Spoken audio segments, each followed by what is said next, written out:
दोस्तों, वो शख्स दिलीप कुमार नहीं था। वो शख्स राज कपूर भी नहीं था। वो शख्स देवानंद भी नहीं था। जिस वक्त वो सिल्वर स्क्रीन पर आया उस वक्त तो जलवा शम्मी कपूर का था। उस वक्त तूफान राजेश खन्ना का था। और उस दौर में अमिताभ बच्चन की भी आंधी थी।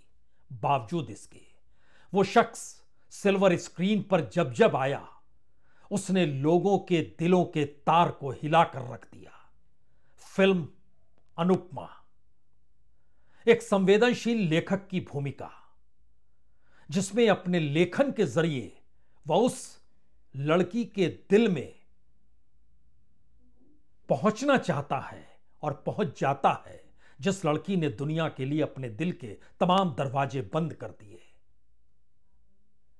और उस फिल्म का गीत जब वह खुद सिल्वर स्क्रीन पर गुनगुनाता है, या दिल की सुनो दुनिया वालों, पूरा का पूरा हॉल शायद सेरन महसूस करता है, क्योंकि यह गीत उसके अपने अंदाज में था।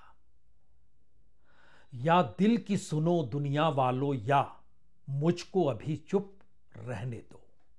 और इसी के बाद जब फिल्म सत्यकाम आई, एक आदर्शवादी जिद्दी युवक जो सब कुछ ईमानदारी के साथ इस समाज में जहां बेईमानी धर कर गई हो, वहां पर अपने आप को सिल्वर स्क्रीन के जरिए यह एहसास लोगों तक कराना, ऐसे किरदार भी होते हैं।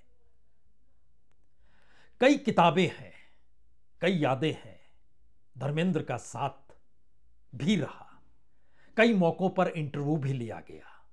लेकिन आज जब पीछे मुड़कर देखने की इच्छा होती है तो कई सवाल इसलिए रेंगते हैं क्योंकि सत्यकाम में जिस आदर्शवादी युवक का जिक्र है उसके भीतर एक कश्मकश थी, उसके भीतर एक प्यार था, एक डर था, एक हमदर्दी थी, एक उलझन सी थी। कमोवेश यह स्थिति धर्मेंद्र के साथ अक्सर कई मौकों पर बार बार सुनाई दी। उस शख्स ने सपना देखा, सपना पूरा किया। इस दौर में, आज की तारीख में, उसका परिवार इस ख्वाब को संजोए हुए था, चाहता था कम से कम चंद दिन और धर्मेंद्र जीवित रहे, जिससे 90 बरस की उम्र में उनका जन्मदिन तो उत्साह उल्लास के साथ मनाया जा सके। लेकिन धर्मेंद्र चंद दिन पहले ही चले गए। जब 90 के होते तो उस वक्त के लिए एक फिल्म में उन्होंने काम किया। फिल्म का नाम है 21।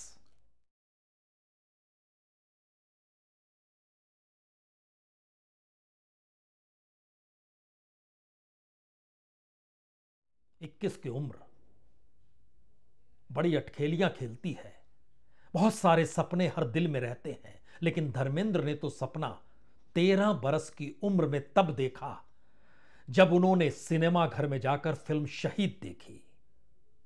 आजादी के तुरंत बाद दिलीप कुमार, और उसमें वो गीत वतन को लेकर झूमते हुए दिलीप कुमार जो गा रहे थे, लगा ऐसा धर्मेंद्र को जिसका जिक्र उन्होंने कई मौकों पर कई बार किया।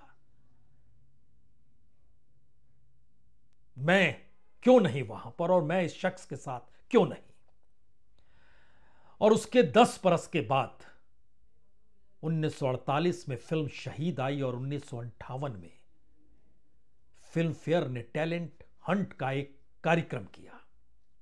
और जब वो कार्यक्रम वो करने जा रहे थे तो उस वक्त फिल्म फेयर मैगजीन में वो एक विज्ञापन के तौर पर छपा था।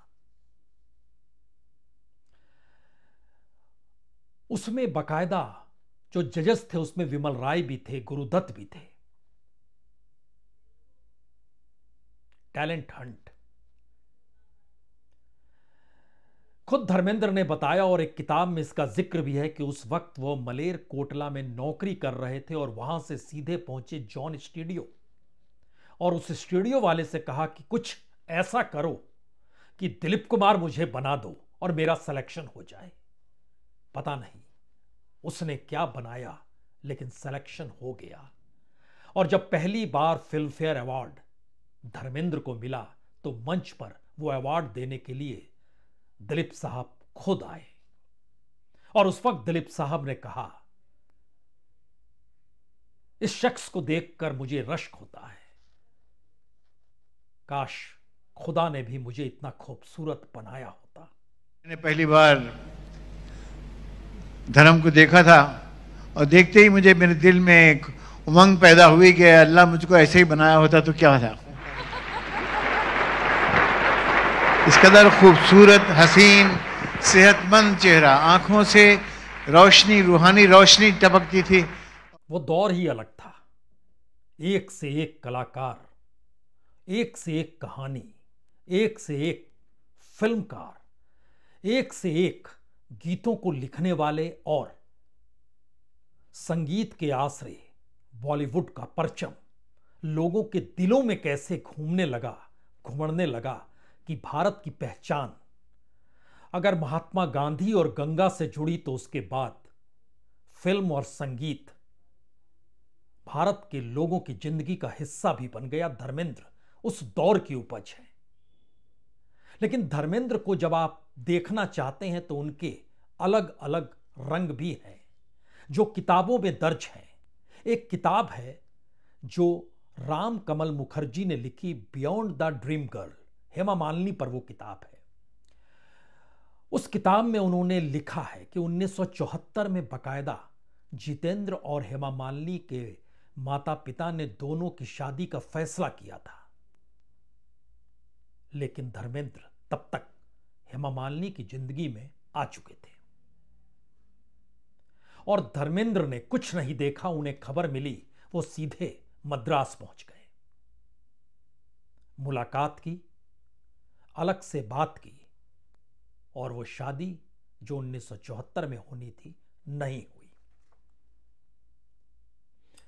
अब आप एक दूसरी किताब का हिस्सा भी देखिए। उस किताब में राजीव विजयकर की यह किताब है, Dharmendra not just a He-Man.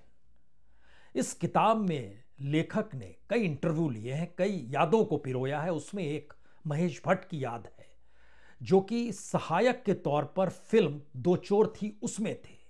उसमें एक ट्रक ड्राइवर का रोल था, लेकिन ट्रक ड्राइवर की ड्रेस भूल गए सब।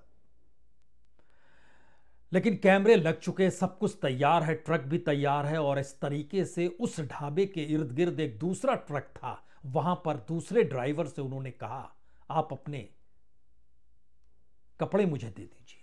उसी के कपड़े को पहनकर उन्होंने वो एक्टिंग कर डाली। मैले कुचैले कपड़े रहे होंगे, लेकिन धर्मेंद्र को फर्क नहीं पड़ता।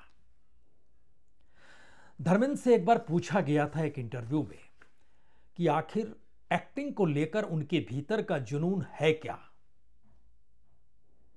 धर्मेंद्र ने कहा था कि मेरे लिए एक्टिंग मेरी महबूबा है, मुझे इससे मोहब्बत है। जैसे कोई आशिक और माशूका में लड़ाई हो जाती है तो कभी कोई रूठ जाता है, कभी कोई मना लेता है, ठीक उसी तरीके से जब ये रूठ जाती है तो मैं मना लेता हूं। कभी मैं रूठ जाता हूं तो ये मना लेती है, लेकिन मैंने इसे छोड़ा नहीं है। और ध्यान दीजिए, आखिरी वक्त तक जब हम जिक्र कर रहे हैं तो उनके निधन के बाद भी उनकी फिल्म 21 दिसंबर के महीने में सामने आएगी। धर्मेंद्र की सादगी, नफासत, आपे जो जिक्र करना है करते चले जाइए, लेकिन इस हकीकत को समझना होगा, बड़े से बड़े फिल्मकार चाहते थे कि धर्मेंद्र उस दौर में, जिस दौर में कलाकारों की कतार खड़ी थी, 60 और 70 का दशक, 80 का दशक आते आते भारत में बहुत कुछ बदला, लेकिन धर्मेंद्र नहीं बदले।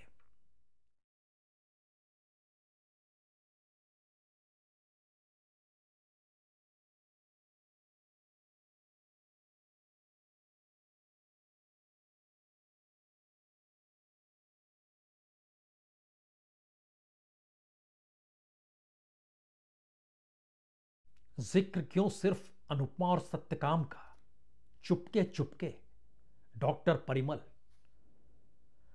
यानी गंभीर से गंभीर अदाकारी और कॉमेडी भी हद तक लोगों के दिलों को छू जाने वाली।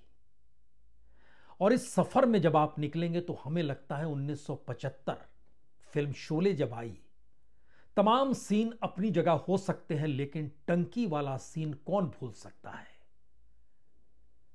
जो टंकी पर चढ़कर कहते हैं when I did police coming, बुढ़िया गोइंग जेल, बुढ़िया गोइंग जेल, इन जेल बुढ़िया चक्की पीसिंग एंड पीसिंग। इससे हटकर बिल्कुल डॉक्टर परिमल की अदायगी है। और साथ ही साथ अगर आप नौकर बीवी का देखिएगा फिल्म, तो आप हैरत में आ जाइएगा कि सिल्वर स्क्रीन का हीमैन कैसे कैसे अदाकारी के साथ किन किन फिल्मों के भीतर नजर आते चले गए, क्योंकि उन्होंने स्क्रीन छोड़ा ही नहीं।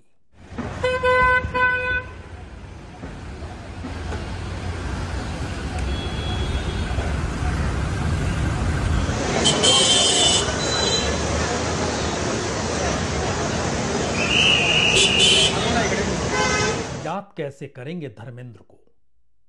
सिल्वर स्क्रीन का जादू तो लगातार देखते रह सकते हैं, लेकिन याद कैसे करेंगे? दोस्तों से मिलिए, वो कहते हैं वो शख्स के भीतर एक शायर था। वो शायरी में सब कुछ गुम कर देता था या फिर सामने वाले का बोलना बंद हो जाता था, क्योंकि वह एक शायर था।